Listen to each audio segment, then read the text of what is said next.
So yesterday, a friend was over, and this is a friend of my wife, probably more importantly, but nonetheless, a very intelligent person, a writer, an author, and a person who's written many books, translated into numerous languages and all. It makes for a substantial achievement in writing.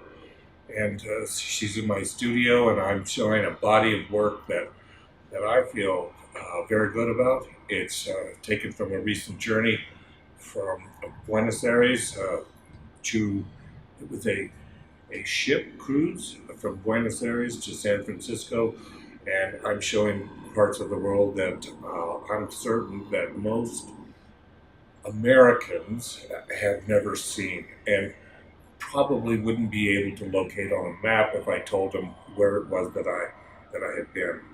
And the body of work is not photojournalism by any means. It's it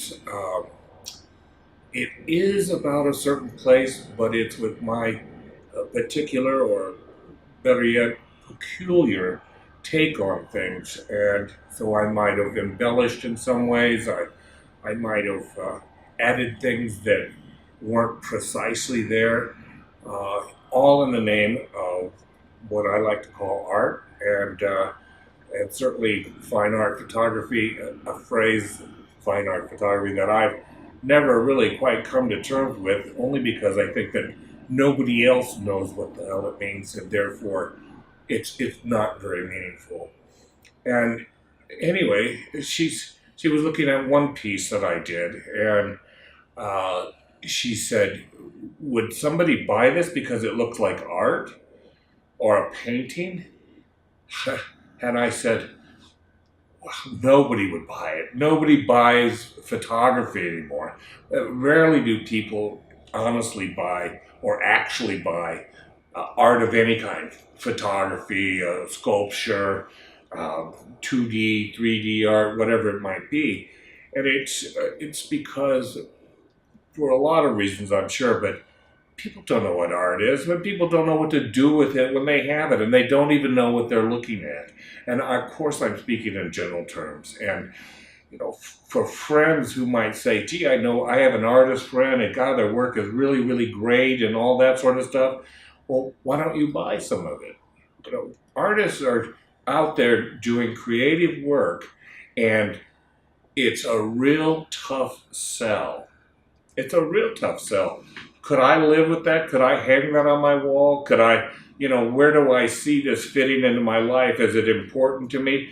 Obvious questions that one might ask about art, but, I can't sell my work, and I'm not really trying to. I am adding just a tiny fraction to the art world, as it were, to the fine art, photography, whatever that is, world.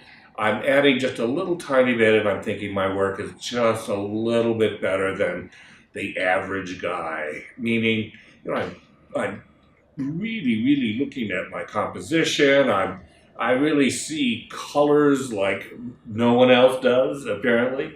I see things that others don't. I see situations that other people don't. And is that good? I'm not sure. I don't think it's a criteria for good art. I think that it's it's a good start. That you're seeing things and they are meaningful, at least to you or yourself, and they're good art. I mean, it is good art. I have all this work, and somebody says, "Would somebody buy that?" An artist herself, a fabulous writer, says, "Would somebody buy this piece because it looks like a painting?" Meaning, why would somebody buy this? Uh, I'm not sure why anybody would buy anything, and I'm not certain that photography means anything to anybody anymore. It really doesn't. It's because we live in a world with cell phones and texting and Snapchats and Instagrams and all those other mediums that are out there, called social mediums. I'm not sure why, because they're being overtaken by capitalism or by commercialism, and so people are just inundated with images all day long. Cut. 10,000 Crane Studio. Hello? Hello? Interrupted my deal.